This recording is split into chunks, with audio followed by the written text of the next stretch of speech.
Hey everyone, welcome back to The American Dream. For my second episode, I decided to blow out my own schedule and release something totally unplanned, but super important. At Drift, we work very closely with an amazing organization. They're called Inner City Weightlifting, right here in Roxbury. ICW's mission is to amplify the voice and agency of people who have been the most impacted by the systemic racism and mass incarceration. We recently sat down with them and had a really impactful conversation about everything we've been seeing on the news lately. I wanted to make this accessible to everyone because it's too important not to share. Enjoy, and be sure to let me know what you think by leaving a review or continuing the conversation on LinkedIn and Twitter.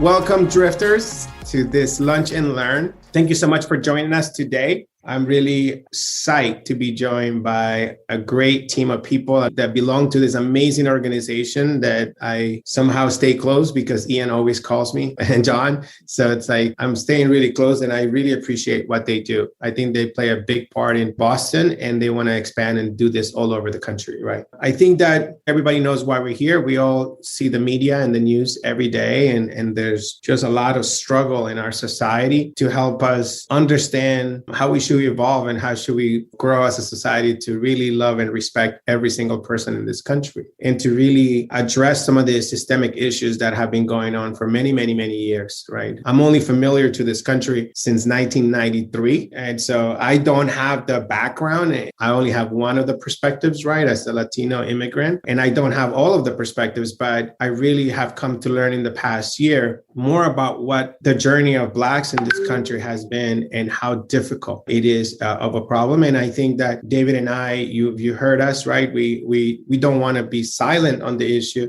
I want to find my own balance in making sure that we create room for us to discuss this stuff, right? I mean, I think we want to be able to have decent conversations and learn from one another and not just argue, but really hear from others that educate us. I think that's one of the things that I set out myself to do this year was to keep it simple. One was to educate myself, to learn more because I'm an immigrant. I wasn't born here, right? I'm not in every of the other races or other minority groups to understand their point of view. So I want to hear from others so I can grow and I can drive change. But I'm really passionate about Inner City Weightlifting and the team, what they do. I'm a big supporter. And so today I want to introduce you to more of the team. For those of you that don't know, we're going to have Ian and crew introduce yourselves and tell us a little bit more about yourself.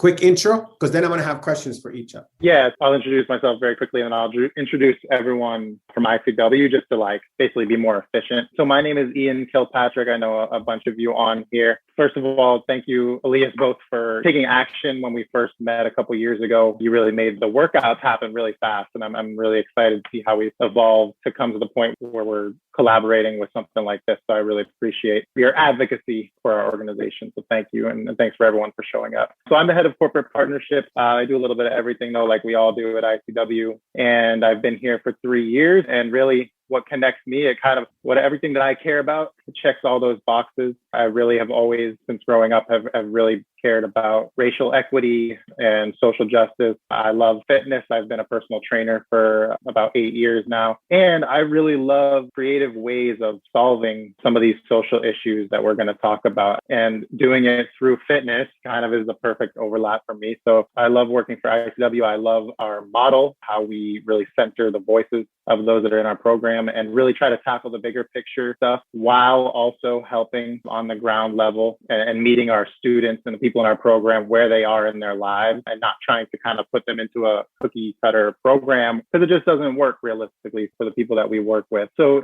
just a really quick explanation of ICW in case this is your first interaction with us, which I realize might be the case. We are a nonprofit organization. Our mission is to amplify the voice and agency of those most impacted by mass incarceration and then from a bigger picture level, systemic racism in general. So the people that we're working with are coming from the neighborhoods in Boston that, to steal a phrase from police, have been the most disinvested in. And that disinvestment over the course of decades has really led to some of the unique challenges, most specifically street violence, that those students in our program are going through or experiencing at different stages, right? So we're really trying to highlight their voices, because one thing that happens too often with street violence and mass incarceration is, you get a lot of academic perspectives and political perspectives, and very rarely are the voices of those that are actually like experiencing the trauma of street violence and the trauma of mass incarceration. Very rarely are they the ones at the table for the solution. So we started just as kind of this fitness organization where we're including people in a certification program, and then that leads to a personal training career, which kind of culminates at our social enterprise location in Kendall Square. But really, we've evolved to sharing the stories, and the stories of our trainers are kind of what creates the action. And those stories get shared in each personal training or group fitness session that we do with a company or with our clients. We've kind of found ourselves given the opportunity, partly through COVID and being able to talk to more people at once, of really getting those stories amplified. I know Drift has been a big participant in a lot of our discussions over the past year. We're grateful for that. So that's where we're at right now, just sharing those stories, amplifying the voices, and provide really, and we'll get to this at the end of the discussion, we really want to focus, as awful and urgent as responding to police brutality and mass incarceration. We also want to start talking about the solutions that we've already started to provide in communities that are kind of proactive. You know what I mean? So I know Felice will touch on that. And I know Jermaine will touch on that. I'll introduce you first. Felice is our Chief Program Officer. He spent about a decade with the Commission of Public Health and basically spearheaded the anti-violence movement when Boston started to look at street violence as a public health issue. So not only has he been helping the solution, but he's also been on the front lines working with the population that we serve for the last 10 years. So we're very grateful to have him. Thomas is one of our coaches / advocates, which means that he is really a mentor, an advisor, a supervisor, a helper of all people that come through our program. And I know through his background, he's able to do a great job of relating to the students that we work with. And hopefully he can share some of that once we get into the conversation. And then Jermaine Taylor on here, he is currently a manager of our Kendall Square site, but he started way back as anyone starts in our program, learning how to be a personal trainer. And just because he has an array of talents and skills, he's kind of done a little bit of everything for us in the past and has really stepped up, especially in this last year, as someone we asked him to do all sorts of things, and he does it eagerly and does it in a hardworking manner. So we're grateful to have him on here as well. And he's going to be speaking to a lot of the program experiences from going through it, as opposed to Felice and I can kind of share the bigger picture philosophy from outside or a staff perspective. So okay, that's everyone on our side. Thank you, Ian. And I'm a mentor of Ian, so I speak with tough love. You got to describe ICW more succinctly than that, right? I'm going to tell you what ICW is to me. ICW is changing lives. It's really taking action, right? It's really focusing on doing and really being with people, right? Where it matters most. It's not about just talking about it, it's doing. And you guys do it with love. I think it's what I love best. And I think many of us are looking for ways to help. And that's why I wanted to bring you here, for people to see, like, how do we actually do things? How can we actually get dirty with our own hands? So I'm going to go ask the first question, two of you. I'm going to ask this to Thomas and Jermaine. Tell me a little bit about your story. Remember, we got to be mindful of time. We got to keep it short. How did you first get connected? Tell us a little bit about your personal story, right? Not about ICW, but how did you come across? Who are you? What was that moment in time? And how has this impacted your life? And my question here is said positively, just tell us either way. Thomas first. Hello, everybody. I'm Thomas. For those who don't know me and for those who have worked out with me, say thank you for logging on. I know it's a difficult time right now working from home and having no exercise equipment, different things like that. I just want to thank you for being patient with me. I'm originally from Miami, Florida. I was a sports player, played sports all my life, football, basketball, ran track, had all type of offers, scholarships to go to different places. And I led that journey. Got hurt at the end of my year, had to make a decision what I was going to do, how I was going to live my life. Decided to really focus on education. And from education to streets to sports, it led me to Boston. I was a coaching high school football and girls basketball in Boston.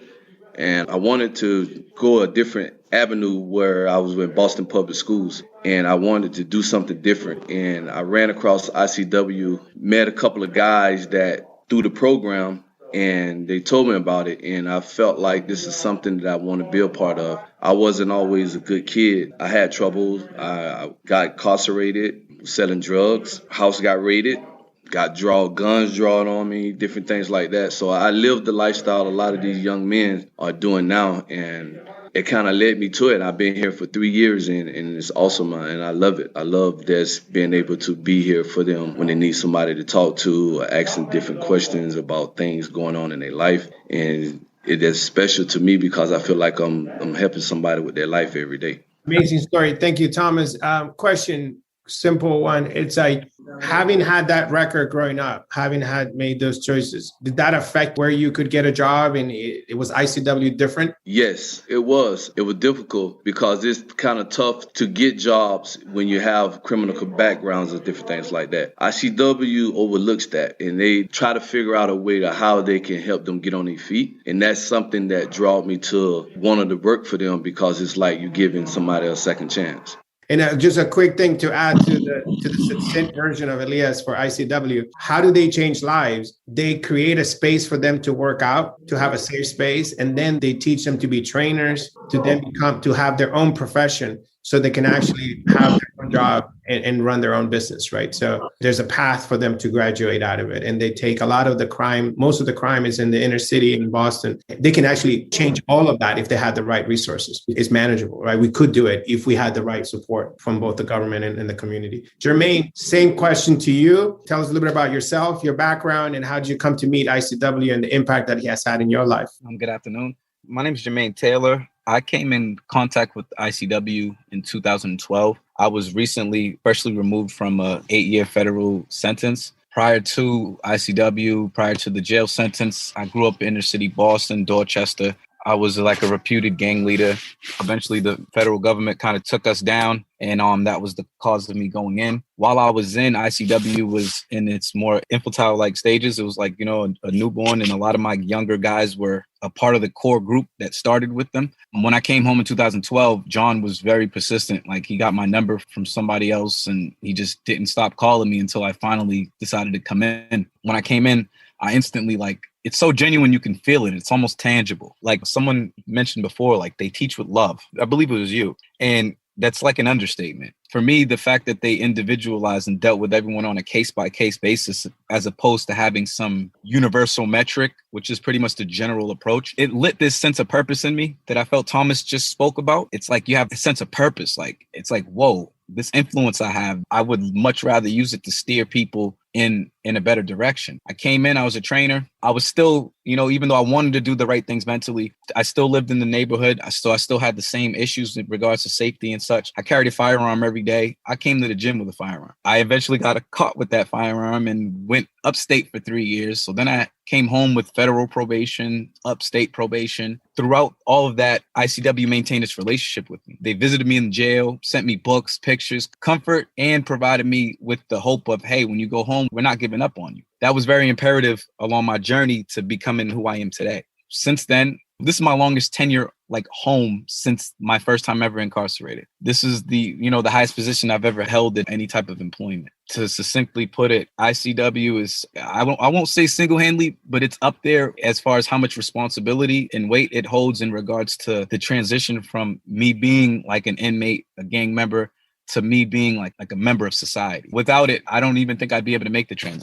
Beautiful. I love to be able to hear this, get to work with you guys and be able to help. Just trying to give this to our company and to our people, a way to hear the stories. So it's been a crazy year. I don't know how many months anymore. It's more than a year. We talked about how this pandemic, it's talked about a little bit. I don't know if everybody really knows and understands it, right? And I'm going to say it outright. We in tech are spoiled. We're truly, truly spoiled. Look, we go, we keep our jobs, we keep our salaries, we go work from home. We order groceries. That is just the fucking truth, right? I mean, I can't hide that. And I have to watch my mouth when I complain about me being home and stuff like that, compared to how it has affected the minority group. So let's put that out there. I don't want to disregard that. I want to hear how it has impacted you. Maybe Felice, right? Maybe Thomas. How does this has affected both having a pandemic and just the climax, I think, of BLM, right? Of the suffering and the pain, that the double pain that you have to suffer, right? Of pandemic, health, safety, jobs, and on top of that, the mistreatment, right, of Blacks out in their communities. Thomas, you want to go first? How does this affected you? It affected me a lot, especially living day by day, having to go different places in different neighborhoods, just always watching my back and just making sure that I'm not saying the wrong things to different people. It really hits home, but it also realize of what you're doing and you pay attention and try not to make mistakes. If nobody is perfect, so you just try to do the best you can to not make a mistake and not get put in a predicament where somebody is coming towards you or anything like that. I try to just mind my business and just go what I got to do and just be around the people that I have to be around for a job wise. And I just try to limit myself from like touching different peoples when I'm teaching classes and different things like that. Thomas, I don't get what you're saying. For as the pandemic. Like you're saying some stuff. I think you're speaking in code words, right? You're like, I can't do this. Nah, be careful what I say. Can you be more concrete of what do you feel you're at risk? What do you think that you when I get pulled over by a cop or for running a red light, or I didn't make a complete stop at a stop sign, and it's like not trying to, sir, why did you pull me over? And just try to make sure I don't say the wrong thing to make him try to come at me to feel like I'm trying to be a threat to him. Or not just cops, it's just guys in the streets. You can't walk by somebody and somebody say what's up to you and you don't say what's back. Different things like that. You just don't know your surroundings. For as living in Dorchester and so much stuff going around in the neighborhoods. And I live in Mattapan, and that's one of the worst neighborhoods in Dorchester or in Boston, where it's a lot of violence that take place.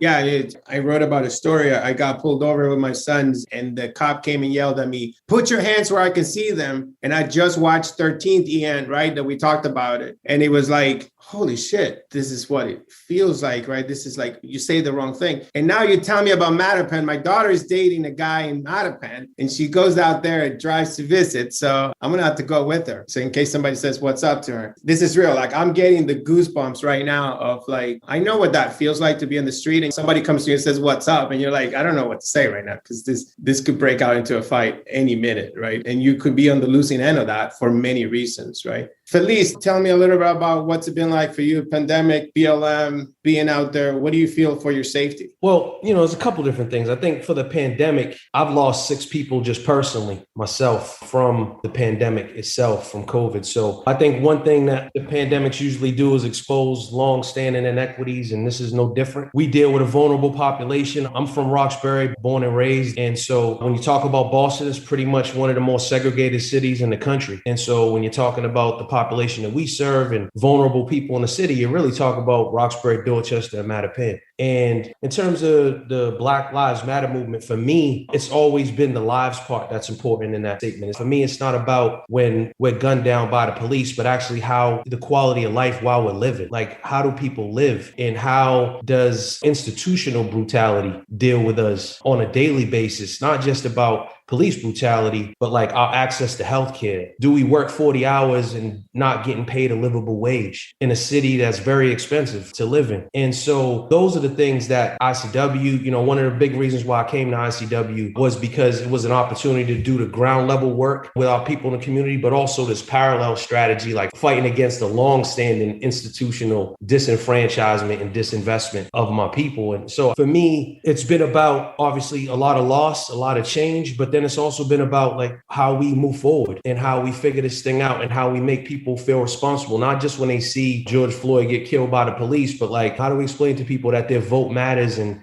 who they support in these local elections and federal elections, and how they support organizations that do real ground level actionable work, how they can actually make a change that way. So it's always been about no flowers without the mud. That's what it's always been for Black people. No flowers without the mud. And we've been through a lot of mud. And so now it's a point where we're really trying to turn that into some flowers, turn that suffering into solutions and trying to figure that thing out. So for me, that's kind of what it's been in a nutshell, is really about quality of life for the people, not only just that I've been working working for my whole career, but people that I've grown up around, my friends, my family. So yeah, that's kind of what it's been like for me in a nutshell. It's been a lot of pain, but it's been a lot of good things, a lot of solutions, and just trying to be about action, showing people what I believe, not telling people what I believe, but actually showing them. I don't think Felice is going to give himself some of these props, so I'll do it for him. But one thing Felice has done an incredible job of, as far as taking the challenges of a pandemic and turning it into an opportunity, is he's used this kind of like remote world that we're in now to be able to reach out to potential program participants that we haven't been able to work with in the past. We can only have certain groups in our physical space because of safety issues, but because Felice both has connections on that ground level, and because he's innovative, we've been able to grow the amount of groups in Boston that we work with through the opportunities that the pandemic has brought up. And that's not something that's going to stop once we're back to normal, because it's an effective way to do it. So just wanted to give quick props. Correct me if I'm wrong. Just want to give more context to the team of what you're talking about. 80% of the violence in Boston comes from 400 individuals in the inner city, as roughly. Am I good? Right. Yeah. I mean, these are rough stats that rough stats, right? Just to give people context, we're talking about you guys are mentoring and working with 25 of them, probably have wait listed 75. Yeah. Like we probably can work with 150 safely in person. And then please correct me if you're wrong, but then there's probably another 300 that we're working to get creative on working with. And what you're talking about, what Felice is doing is that you can't bring people from different gangs at the same time into the gym, right? Correct. But through remote, you've been able to like now work and develop relationships with multiple of those groups, right? That you correct. And also trying to create little satellites, little smaller ICW satellites around the city, using other gyms, using other spaces, using community centers. So really just trying to be creative about spreading the offense a little bit and really trying to figure out a safe way to double our impact within the city. And how long you been with ICW? It's less than a year, right, Felice? Yeah, it's been a year and some change now. I left the commission kind of right before the pandemic really started. I know. I was talking to John, and when he was like, I need Felice, and I was like, you go get him. You go get him. That's why I do recruiting a little bit here. So like, and thank you for joining him. I'm going to ask you, I'm a little bit removed, right? I see what happens. Derek, right? On April 20th, what happened? I'm on Instagram. I see what everybody's saying, but it's different for me. I'm removed. I want to hear from you, right? I want to hear from you, Jermaine, right? Tell me, how does it feel to you, that verdict? What does it feel to you that moment on that day? Tell us about what does it mean to you? Because I want to learn from you. When you say the verdict, it's the Chauvin verdict? Yep. It's a rather personal question, but let's get inclusive for the sake of sparking conversation. I don't think I have a typical viewpoint. I do feel, everyone has some sense of elation. Everyone's like, there's this joy. There's a conviction. It's like finally a step in the right direction. But me as an individual, there's no joy in justice for me. I've been on the other side. I've created victims and I've been the victim. There's no joy in any part of the process. So I think that's like a mirage. It's kind of like this false sense of just security in the moment that things are trending towards the right direction. Because if I recall correctly, within hours, someone else unarmed black man was killed.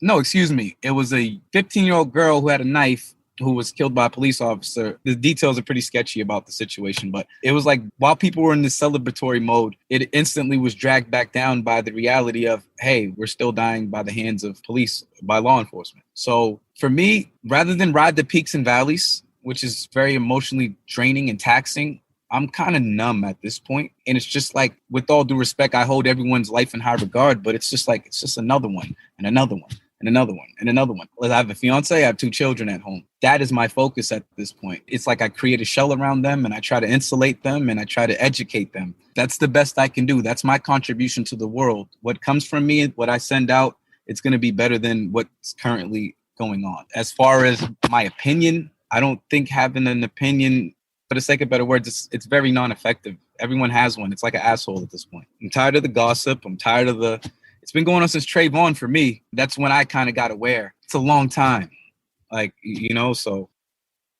No, I appreciate it. Don't worry about having a non-standard opinion. This is a safe space. You can say anything you want. And if anyone here complains from Drift, I got your back. Don't worry. I'll let them deal with me. Felice, Thomas, you want to add to that? It's really sad, right? It's really hard that a lot of people have lots of opinions, but you are just numb. You just don't see a solution, right? And that's your perspective from your side of it. And you have to protect your family right now. It's your top priority. And that's all you see within your grasp. And what we're hoping is like, how do we see the opportunity, how we see the light at the end of the tunnel, that we can do more than just what you're trying to do right now. So Feliz, Thomas, anything you want to add to that? Yeah, so for me, not to get too dark, but I actually watched the whole footage. And there's one point in the footage, this is when the officer has his knee on George Floyd's neck. And at one point in the footage, it's around the 7-minute mark, he's literally picking rocks out of the tire while he has his knee on his neck. Like, in legal terms, that's wanton indifference. It's like, man, it's like you don't care about this individual. And for me, that was just a powerful moment, because I'm like, man, this dude is literally killing this man and picking rocks out of the tire that he was like facing. It's a small thing, but these small things add up for the Black community. It's like, for me, once again, like Jermaine said so eloquently, for Black people, this is more of the same. This is from Emmett Till. This is consistent throughout the history of the country. And, you know, when you get into lynching and you get into that part, and then you get into how it's done institutionally, like through Jim Crow laws, right? One of the first things that Jim Crow laws did off the rip was, if you don't have property, you can't vote. And so that just disenfranchised every free Black person in the country. And so when we see progress, and then we see this backlash, like now, and I've said to a lot of my friends and family, like, I thought Black people saved democracy in this last election. The way we voted in a flip state like Georgia, that's been red forever. And then what do we get for that? We get these new laws, these new Jim Crow laws, trying to disenfranchise folks in that same area that came out and participated in democracy. So it's tough being a person from the community, because we just give and give and give, and literally, in my opinion, saved democracy this last time around. And what do we get for it? We get new Jim Crow laws. And so my thought for everybody out there that's listening is, just pay attention as these issues get a little closer to your home. Like, Black kids should be able to walk to good schools in their neighborhood, not have to go to a program like Metco and get bussed out to Weston and Waltham. They should be able to walk to good schools. And so when you vote and you think about how you vote, think about those things too, because it's not just about watching George Floyd die. That's easy to say that's wrong. When it starts getting closer to your home, make sure you have that same level of energy when you're thinking about these things. And when you're having conversations with your family and friends and coworkers, like, these are the things that we need to be thinking about, because this is what adds up to this crescendo that we're in now. It's all this injustice. So, you know, I don't want to go on too long. Just building off what Jermaine said, like, that's kind of where I think we're at as a community, and we just want to see more actions. I think you're in the vein of action, right, that we can take. Can you tell us big picture, right, what ICW's approach to create a positive change and impacting those lives, and how we can take part of that in that, right? Both through Drift and personally. We don't want to hold anyone back, right? It's like, you can go directly, and anyone that is listening to this, right, can go contact Ian, Feliz, everybody, right, and go join and take part. They need a lot of help, right? So tell us a little bit about that, please. What we're doing is day-to-day work with individuals. Like Jermaine said, it's real personalized. We're not trying to tell anybody what they need. We're trying to figure out what they want and then try to help them get there, whether that's workforce development or whether that's just baseline case management stuff. Like, do you have health insurance? When's the last time you got a physical? From the baseline all the way up to where Jermaine is right now, we're trying to figure out how he makes this next $1 million. And so that's, from the baseline all the way to the other, that's what we're trying to do on a day-to-day basis. And I'd say, in terms of support of the organization, it's about telling your friends to work out with us. It's about giving opportunities to our trainers to train you. It's about making donations. It's about standing up when you hear our name called and really saying, I know this organization, they're for real. As we grow, I think a big part, I know you said at the beginning about expansion, like we're looking at expansion, but I think one thing that we talked about internally, and Jermaine's been a part of that conversation, Thomas, Ian, all of us, is like, how do we do it better here? How do we double our impact here before we start thinking about going to other cities? Like, how do we actually pull that off? Because that's an undertaking within itself. And so one thing that we're trying to stress, and one thing I've stressed to guys that I've worked with my whole career, and I've worked with opposite sides and opposite factions, is there's a shared suffering going on. And so if guys sat down and really explained to each other, like their days, how the day plays out is very similar, regardless if they're enemies or not. Like they're still from this community, and this community is under another kind of violence and oppression. And so that's what we're trying to really galvanize guys around, the idea of changing their lives. But definitely need all the help we can get, and definitely train with us, get other corporations to train with us, definitely log on, stay in tune with what we're doing, be part of the civic discussions, and then change the conversation at your dinner table too, because that's really what's going to change things, is really bringing it home to people. And as it gets a little closer, and do you still support the same way? So I think those are the ways that people can jump in and help and be a part of what we're trying to do. Yeah, you guys, everybody at Drift know people in other companies. Any introductions that you want to make to other companies to channel them through Ian, right? Ian is out there, want to talk to other companies that want to run the program like they do at Drift. So please send referrals. Those are big, make huge impact, because then this propagates to another entire company, right? One of the things I want to get some time for questions. Anything else you want to maybe Jermaine, want to talk a little bit about the impact on your personal level on ICW? I think you already touched a little bit. Anything you want to add? I think ICW's family and structure. I grew up in the system. My family's like immigrants and stuff. For the most part, I was like lost in the streets. I always got my structure usually came inadvertently through prison, which I learned later in life. And my family was who was the most genuine with me. It wasn't like who had the best intent for me, but who was the most genuine. And as I've matured and as I've reached the place I am currently, ICW definitely provided both structure as well as family. And then so with that, there's this unparalleled level of support that I have from here. During the day, I'm a personal trainer / general manager of this place. Every evening, though, I'm a dad of two, and I'm a recording artist. This place is like helped me tremendously with my music, with stuff that has nothing to do with this place in particular. I've gotten other jobs through this place. I've gotten job opportunities where it's been down to a contingency letter, and it's upon my hearing back on my query. That is like one of the most disappointing things like ever. But through ICW, like literally the car I'm driving now, there's a limitless amount of resources, and it's just like you have to tap in, and there's so many, like it's just everywhere. Yeah, a lot of my success, if not damn near all of it, is a credit to the resources that I've made through ICW, partnered with my will and the ability to exercise such, because that's imperative as well. Like that will, everyone doesn't necessarily have it. Sometimes something has to happen to wake it up. And I'm just fortunate for mine to be thriving right now. Thank you. We have a growing team, right? And it's really hard to communicate our culture and our principles and the way that we work, especially when we're remote. And so that structure and the love, right? We're here to grow the value of the careers and the personal purpose of the people that join Drift. I understand the struggle, right? Of like how to do that. And that ICW has been able to give that to you in replace prison is just like a big testament to ICW, right? I want to just chime in real quick because Jermaine rightfully so gives a lot of credit to ICW, but like it's really not necessarily like our program. Obviously, our program is how everything gets started and it's crucial. But it's really, and this is like the term that you might see on our website and some of our materials, bridging social capital. So like a lot of those benefits that Jermaine just mentioned is basically just because ICW facilitated a relationship between him and a client or him and a board member or him and these discussions like this. We've had discussions and someone like Jermaine might mention something, he's having trouble with the job, and then I'll get a bunch of emails the next day like, hey, I have a connection at XYZ. I can help Jermaine out. It's not necessarily even as complicated as one might think. Sometimes it's really just the fact that our society is kind of set up in this segregated way, especially with resources and networks. And when we can bring those networks together, I think natural intuition is to help someone out, right? Especially if they are struggling. But we have to create the scenarios where those connections can happen. So we've utilized and leveraged the gym and fitness and discussions like this to do that. But I would encourage other people to, think about, talking about being an ally or whatever. It's like, how do you facilitate this bridging of social capital or this connection between people? And it's not about like charity or lending, kind of giving a handout. It's just about connection. And the reason why it works at ICW is because our trainers are put in the position of expertise and of power with their knowledge of training. And that immediately kind of brings down that like historical caste system that we've always had. Right in that moment, that is temporarily gone for that training session.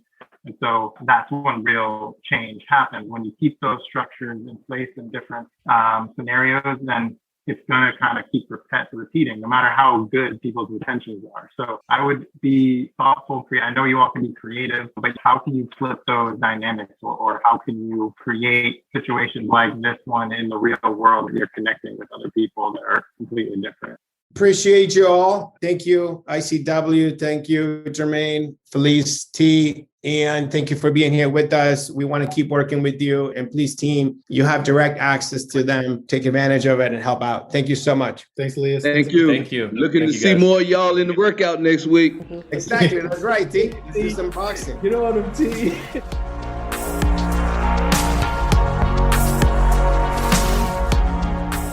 Thanks for listening to The American Dream. Let me know what you thought of this episode by tweeting me at Elias T. Be sure to hit subscribe and leave a 5-star review. Por favor. If you're looking for more leadership insights and stories like the ones you just heard, sign up for my series, The American Dream, at drift.com/American-Dream. Every quarter, you'll learn how Drift is progressing towards our mission of remaking the face of corporate America. And you will get insights from amazing Latin American and entrepreneurs of color, and leaders like Manny Medina of Outreach, Maria Martinez of Cisco, and many others, along with curated content, news, events, and ideas delivered straight to your inbox. Muchas gracias, and don't forget to sign up.